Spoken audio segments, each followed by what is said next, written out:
au téléphone, mon gynéco m'a téléphoné en me disant qu'il avait le résultat de ma biopsie et que c'était un petit cancer. J'étais toute seule à la maison, je me suis effondrée, je lui ai demandé où je pouvais être suivie. Il m'a demandé où est-ce que je voulais être suivie, je ne connaissais pas grand-chose, je lui ai proposé un hôpital. Il m'a donné des coordonnées et quand j'ai appelé l'hôpital, les personnes qui m'avaient conseillé n'exerçaient plus dans cet hôpital. Donc je me suis débrouillée toute seule. Et ensuite, je suis allée à l'école chercher mes enfants, où j'ai retrouvé mon mari, et je me suis effondrée pour annoncer la nouvelle. Et du coup, mes enfants l'ont appris comme ça, ce qui était vraiment pas très satisfaisant.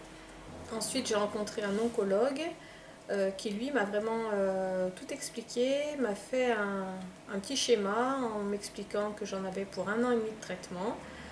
Je savais exactement ce que j'allais avoir, et le temps que ça allait durer et les fréquences. Donc ça, c'était assez rassurant, même si ça me paraissait très long. Non, si ce n'est la chute des cheveux. Pour la chimio? Pour la chimio.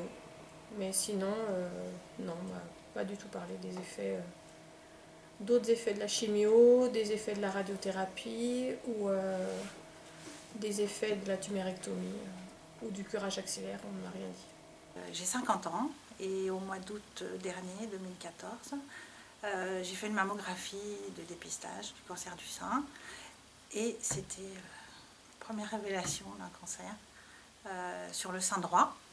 Et donc 15 jours après, prise en charge par l'hôpital avec une opération début septembre, sans mastectomie et derrière, au départ, l'annonce juste d'une radiothérapie. Et puis en fait, après analyse histologique, il s'est avéré qu'il fallait faire une chimiothérapie immédiatement après l'opération. L'annonce officielle s'est faite par téléphone. Je me trouvais sur mon lieu de travail, par ma gynécologue qui venait de recevoir les résultats de biopsie et de mammotome. On est vraiment un outil, on est un objet, on n'est plus du tout une femme. C'est ce que j'ai ressenti moi. On ne nous perçoit pas comme une femme, on nous répond à des questions très techniques, mais on ne parle pas de la femme, du ressenti. Des émotions. Des émotions, alors on n'a pas du tout... sexualité, on n'en parle pas, et puis on est, nous, sous le coup de cette annonce, et on pense pas à tout ça au départ, quoi. Par la radiologue, qui m'a fait une mammographie, échographie, qui était une tumeur qui a été confirmée par biopsie ensuite. Quels examens tu as eu après? J'ai eu une IRM parce que j'avais des seins très mastocytiques, donc elle a voulu le vérifier, et là j'ai appris une deuxième tumeur. Donc cette annonce a été hyper brutale parce que elle m'a tout de suite dit je pense qu'il faudra vous enlever le sein. La radiologue ou le chirurgien? La radiologue. La radiologue. Vraiment comme ça, et elle a même ajouté de toute façon devant ma détresse, vous vous assurez la vie. J'ai posé quelques questions, par exemple sur le risque de récidive, la première fois que j'ai vu l'oncologue.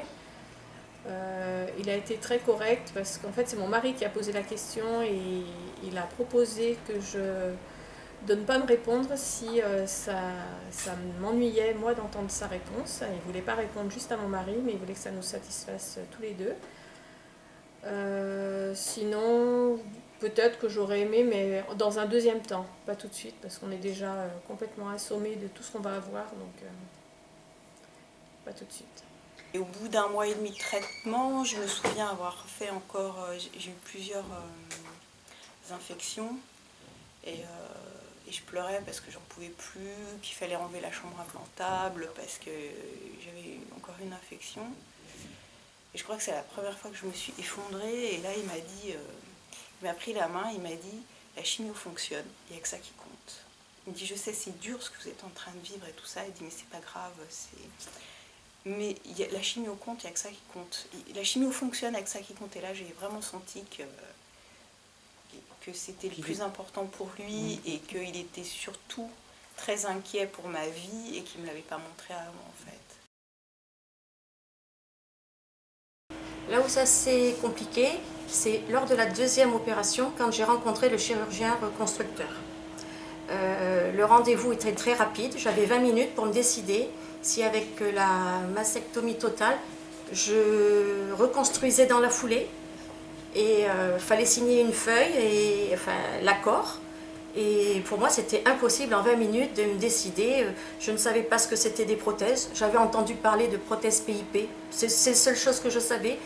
Et là, je n'ai eu vraiment pas d'informations. La seule chose qu'on m'a dit, c'est si vous reconstruisez tout de suite, vous aurez plus tard des meilleurs résultats. Par contre, si vous faites de la radiothérapie ensuite, vous risquez d'avoir des problèmes. Il y a 30% de problèmes. Donc, la consultation s'est terminée. J'ai signé un papier et ensuite, dans ma tête, ça allait plus du tout. Donc, j'ai reconsulté et on a fixé l'opération et j'ai fait une reconstruction dans la foulée. Et j'ai pris le risque. J'étais pas certaine de ce choix, mais j'ai décidé comme ça. Je sais qu'on n'a pas du tout abordé la sexualité et que c'était dommage. J'avais l'impression de ne plus être une femme et d'être une malade.